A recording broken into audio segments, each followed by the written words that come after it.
Olá, começa agora mais um Diálogos aqui na TV Unesp. Hoje nós recebemos a doutora pelo Instituto de Biociências, Letras e Ciências Exatas, o IBILCE da Unesp de São José do Rio Preto, Sabrina de Cássia Martins, que recentemente defendeu sua tese propondo um dicionário multilingue abordando questões da fauna e da flora brasileira.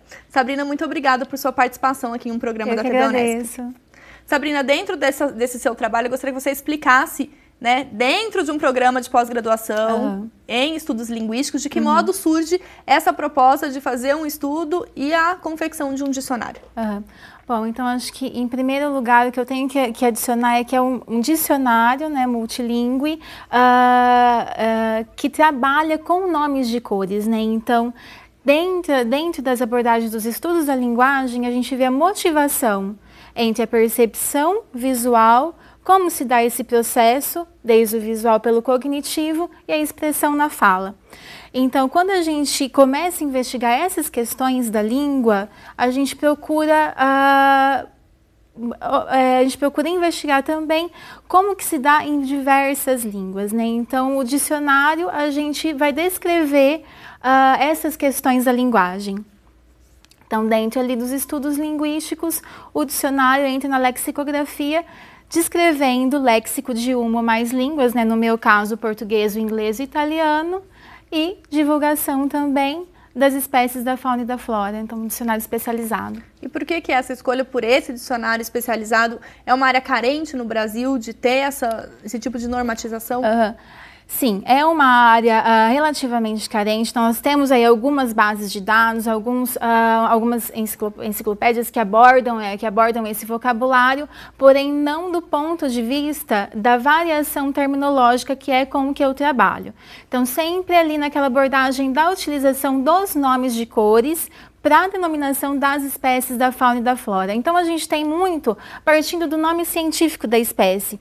Porém, qual que é o problema? O que a gente tenta acrescentar nisso? É você partir do lado contrário, não do especialista para o público em geral, mas sim como essas espécies elas são denominadas por comunidades assim, que estão um pouco distante da comunidade científica, pelo público leigo. Saindo da linguagem científica, Exato, então. Saindo da linguagem científica. E é justamente nesse âmbito que a gente trabalha, a variação denominativa na terminologia. Então, como se dá a comunicação, a divulgação desses conceitos, dessas espécies, saindo do nome científico para as denominações populares. Que exemplo a gente tem? Por exemplo, jacaré do papo amarelo, ipê amarelo, ipê roxo, rosa canina, jabuticaba de flor roxa e tantas outras denominações. Araçá verde, araçá vermelho. Então, duas espécies araçá verde, araçá vermelho, com dois nomes de cores, diferenciando uma da outra.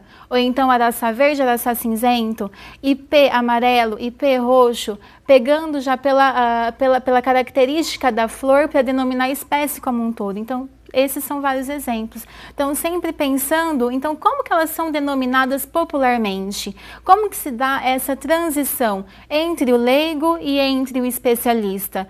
De que modo esses dois vão se comunicar? De como que o especialista ele vai divulgar esse conhecimento para o público leigo? É assim que a gente trabalha. Esse trabalho que você realizou a partir dessa denominação, né, a partir da classificação dentro de um dicionário, começou no seu mestrado. Eu gostaria que você contasse um pouquinho a trajetória, a importância desse tipo de trajetória de pesquisa para promover uma aplicabilidade junto à comunidade, já que você quer falar dessa linguagem popular. Para falar a verdade, ela vem já desde a minha iniciação científica. Esse ano ano passado, 2016, fez 10 anos que eu trabalho com a Cláudia Zavalha, professora de lá do Instituto, lá de Rio Preto. E comecei na iniciação científica trabalhando com ela no dicionário multilingüe de cores, porém não da linguagem comum, não partindo para a linguagem comum, mas para a linguagem científica. Então, sempre investigando essa motivação visual na denominação do mundo que nos cerca, né? Do ambiente ao nosso redor. Então, por exemplo, na linguagem comum, a gente tem, nossa, aquela pessoa ficou tão chateada, parece que ela ficou chateada, ela deu um sorriso amarelo. Não é, nossa, ela ficou roxa de raiva, ficou vermelha de raiva. Então, a gente tem isso. E como que se dá na linguagem técnico-científica? Foi a partir de então que eu fui buscar essa motivação, né, essa motivação tão expressa, tão presente na linguagem comum, na linguagem técnico-científica, na linguagem especializada. No meu mestrado, eu comecei investigando o vocabulário da fauna e da flora, isso porque, através de um levantamento, eu vi que essas espécies, especificamente das angiospermas e dos vertebrados, elas tinham uma motivação muito forte, né? Essa motivação do vocabulário cromático, porque são características físicas, propriedades físicas dessas espécies que elas se tornam mais evidentes, né? E chegam de uma forma mais imediata, mais rápida até o ser humano, né? Então, nessa interação do ser humano com o ambiente e a espécie, são características que são mais utilizadas para a denominação das espécies. Então, nesse primeiro levantamento, vi que tinha um número considerável de ocorrências dos nomes de cores para a denominação, né, para a variação, que contribuíam para a variação, e a partir daí comecei a estudar isso em língua portuguesa, como que se dava esse fenômeno, qual que eram as estruturas as estruturas sintagmáticas, né, dessas denominações populares mais frequentes. E depois disso, a minha investigação, essa minha curiosidade por investigar, por comparar, fazer essa análise comparativa entre outras línguas, né? Realçando que a maioria das espécies que eu trabalho são daqui da América Latina. Então, elas estão muito presentes aqui nos nossos biomas, né? Então, é uma riqueza muito grande. E a hipótese inicial que deu, que eu me baseio, se aqui em português nós temos essa riqueza, como que ocorre, né, em outras línguas? Eu trabalho com inglês e italiano, porque eu sou formada também em letras com bacharelado em tradução, nessas duas línguas, que então são as minhas línguas de atuação, e comecei a investigar esse fenômeno nessas línguas. Aí, a tradução, então, como que é feita, né? Como que ocorre a tradução? Então, já temos na língua correspondentes, denominações populares correspondentes. Então, a gente chegou à conclusão que é uma riqueza que varia de língua para língua, né? Uma variação muito grande. O inglês como uma língua franca, né? Então, nós temos as traduções para o inglês, traduções de pesquisadores nossos. Tem a professora Eliane também, lá do IBILSE, que ela comentou comigo, da área de biologia, ela comentou comigo sobre uma dificuldade, um caso que aconteceu com ela, que ela teve que traduzir um texto e tinha essas denominações, né? Então, traduzir para o inglês, o que fazer com isso? Como traduzir? Então, são todas questões que giram em torno dessa área, dessa pesquisa, e que eu venho com uma reflexão. Então, como traduzir? Existem traduções? O que influencia para a existência ou não de traduções, de correspondentes nas outras línguas? Qual que é o papel, né, da percepção e da linguagem mesmo, da língua, na criação desse vocabulário? Essa riqueza, estar perto do ambiente, né, nativo da espécie, ele influencia, né, a existência de variantes denominativas. Então, lembrando que a variação denominativa é um fenômeno da terminologia, então a gente está falando aqui de terminologia mesmo, uma terminologia específica da fauna e da flora. Sabrina, então, dentro dessa grande pesquisa, a gente tem uma contribuição muito grande para os alunos que estão no IBILSE ou em outras instituições cursando letras, e também para os alunos da biologia, mas sobre isso a gente conversa daqui a pouco. Tá bom. O Diálogos faz uma pausa e já volta.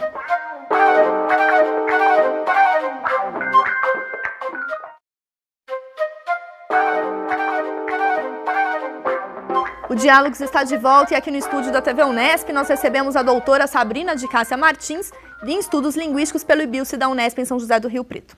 Sabrina, nós comentávamos a sua tese de doutorado, que aí é fruto de uma grande pesquisa desde os tempos da graduação em letras, tradução. Eu gostaria que você comentasse um pouco a importância de se pensar a produção de dicionários por essa perspectiva de quem está se graduando em letras, fazendo um mestrado, um doutorado em estudos linguísticos.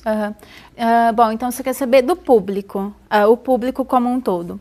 Bom, eu acho que a maior contribuição para quem está vindo, por exemplo, para os tradutores, que é a minha área, a gente sempre busca auxiliar na divulgação de novas obras, na divulgação do conhecimento e fazer com que esses profissionais eles tenham acesso, né, a essas obras. Então, o profissional em tradução que vai trabalhar com essa área, como eu falei no outro bloco, dei o exemplo de uma professora de lá do IBILSE, também, professora Eliane Gonçalves de Freitas.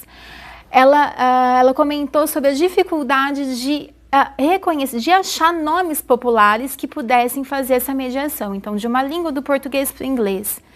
A gente trabalha sempre com diversas variantes entre a tradução especializada. Por exemplo, quais são os interlocutores, qual que é a temática, e a terminologia ela faz esse papel de mediação. Então, se eu tenho um dicionário que ou obras que trazem só o nome da espécie, o nome científico da espécie, e a sua descrição, o tradutor vai ficar em defasagem com essas variantes, essas denominações populares e um termo, uma unidade lexical mais adequada para inserir naquele texto, naquela situação. Então, esse é o principal, para mim, né, como tradutora, seria a principal contribuição. Então, focar na variação denominativa, na variação terminológica, que é um fenômeno em terminologia muito importante. Agora a gente tem essa preocupação em inserir a terminologia como componente do léxico das línguas, né? Então trazer essa reflexão dentro dos estudos da linguagem e voltar essa reflexão para o usuário, né? Para o usuário final das obras. Então, são terminologias e você precisa saber usar isso. Elas existem, elas estão lá para o seu uso. E então, para o profissional que está na área da biologia, que lida diretamente com os nomes científicos, né, da fauna e da flora, a partir desse contato com esse dicionário multilingue, contribui também para esse processo de produção de artigos científicos, de pesquisa, de reconhecer na literatura, de repente, uma espécie que para ele é tão popular no Brasil, mas que fora ele não saberia como chamá-la. Exatamente. E ainda acrescento, né, que é um dicionário que ele traz também a definição. Todas as definições elas são escritas por mim. É um dicionário que já vem desde o meu mestrado, que então agora com o doutorado é a ampliação dele. Então todas as definições, eu criei um modelo de definição base para ter um padrão. Um dicionário que está online. Sim. No momento ele está na minha dissertação, né?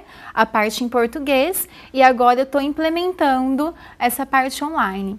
Também utilizei o eTermos, que é uma ferramenta, né, de elaboração de obras terminológicas, que também é de acesso livre. Logo o meu dicionário vai estar também implementado lá.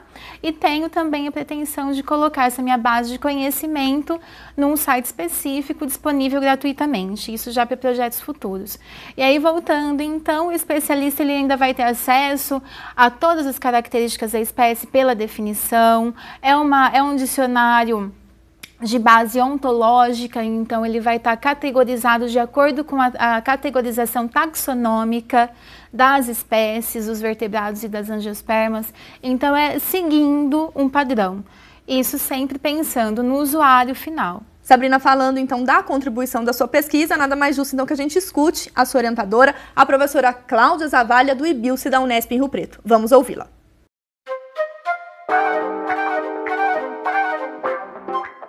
Os estudos do léxico, sejam ele em sua vertente especializada ou geral, têm muito a contribuir com a linguística, uma vez que observam os itens lexicais inseridos em uma sociedade e que, portanto, fazem parte da comunicação do homem. No IBILSE, na minha linha de estudos da pós-graduação, ou seja, lexicologia e lexicografia, nos interessamos em repertoriar esse léxico em dicionários, ou analisá-los em diversas frentes. O trabalho da Sabrina contribuiu e muito para o estudo dos nomes das cores e a sua inserção em um microsistema especializado, no caso, aquele das ciências biológicas, especialmente da fauna e da flora, em uma perspectiva trilingue, português, inglês e italiano, alavancando os estudos em nossa área, que eles são muito lacunares, né? Nós temos uma lacuna na produção de dicionários em língua portuguesa do Brasil muito grande. Então, qualquer tipo de estudo no léxico que envolva a elaboração de dicionários é muito bem-vindo. E o da Sabrina foi, além de tudo, em 3 línguas. E ela também tem uma proposta de elaboração de disponibilização online, né, de todo o trabalho dela. Ela fez uma elaboração de uma interface web. Quer dizer, foi um trabalho realmente de mérito, né, de esforço grande e que merece realmente ser reconhecido, né, academicamente.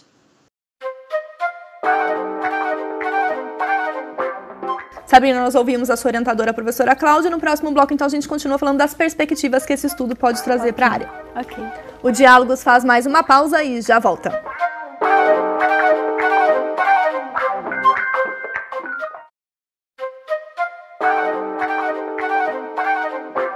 O Diálogos está de volta e aqui no estúdio nós recebemos a doutora em Estudos Linguísticos pela Unesp em São José do Rio Preto, Sabrina de Cássia Martins. Sabrina, nós conversamos sobre o impacto junto a diferentes públicos que uma pesquisa como essa, propondo um dicionário multilingue pode trazer. Eu gostaria que você comentasse um pouco a importância da divulgação científica. Comentamos que a sua intenção é disponibilizá-lo gratuitamente. Gostaria que você falasse da importância de pesquisas voltadas nessa área para a divulgação científica, seja para a comunidade científica, mas também para a comunidade geral.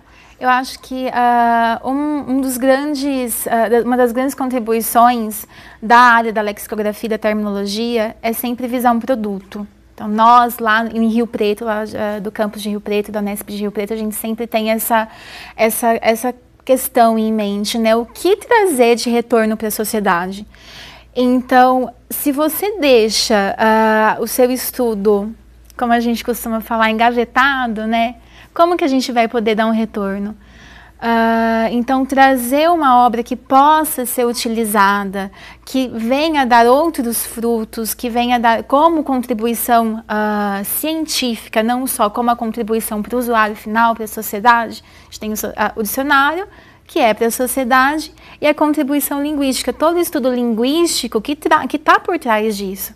Então, a gente traz a questão do relativismo linguístico, a questão da cognição, várias abordagens que você traz ali e que, para outros pesquisadores, quando eles olham aquele dicionário pronto e vem todo esse trabalho que tem por trás, eu acho que essa divulgação imediata, ela ajuda na produção de outras questões, de outros trabalhos científicos, no diálogo científico entre pesquisadores.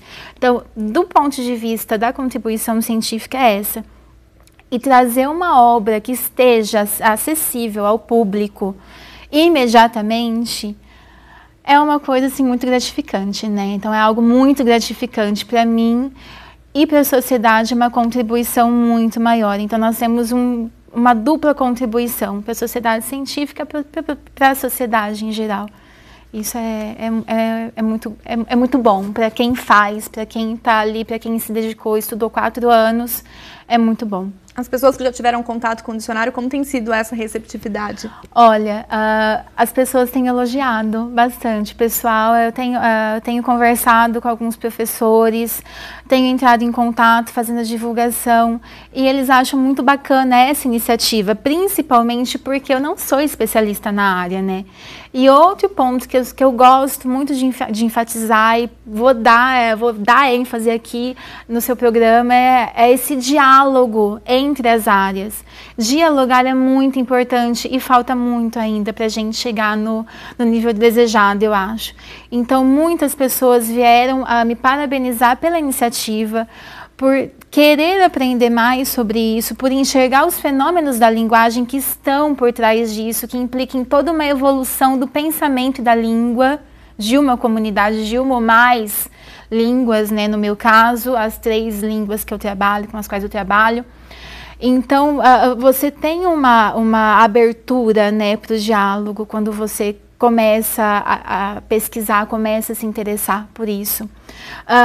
Sem falar que ainda você chama atenção, no meu caso, chama atenção para a importância dessas espécies, para a importância da nossa fauna e flora, né, no âmbito mundial. Então, da conscientização que o ser humano tem que ter, sobretudo quando ele abre o dicionário e começa a ver, nossa, que espécie é essa, né? Deixa eu ver a definição. E um dos campos lá está preenchido com uma informação do tipo, tal espécie está ameaçada de extinção. Então, isso talvez, espero que seja uma forma de conscientizar também o ser humano para o que ele está fazendo e quais são as causas, né, e os efeitos de tudo isso. Então, eu acho que, do meu ponto de vista, né, pelo menos todas as pessoas que conversaram comigo, os professores com os quais eu conversei, eles incentivaram, eles elogiaram essa iniciativa e elogiaram, inclusive, essa tentativa de diálogo. Eu sei que é difícil, eu sei que cada um tem o seu trabalho, né, tem a sua linha de pesquisa, tem os seus afazeres profissionais, mas o diálogo é muito importante. Se a gente conseguisse dialogar mais, acho que a produção aqui no Brasil, o nosso nível científico seria muito melhor, eu acho. É uma opinião minha, né? Enfim. E como que a gente pode dar continuidade, então, a partir dessa necessidade, né, que está aí latente nos nossos programas de pós-graduação, pensando nesse papel da universidade pública, de estar junto à comunidade, né? Que próximos passos, então, uma pesquisa como essa ela pode ter? Que outras indagações surgiram aí da finalização da sua tese para pesquisas futuras? No meu caso, é começar a trabalhar com o espanhol, para mim. Então, nós que estamos aqui, que estamos compartilhando dos mesmos biomas aqui, né, alguns biomas da América Latina, a riqueza, né, nessa língua espanhola, devido à infinidade de variantes que a gente tem aqui.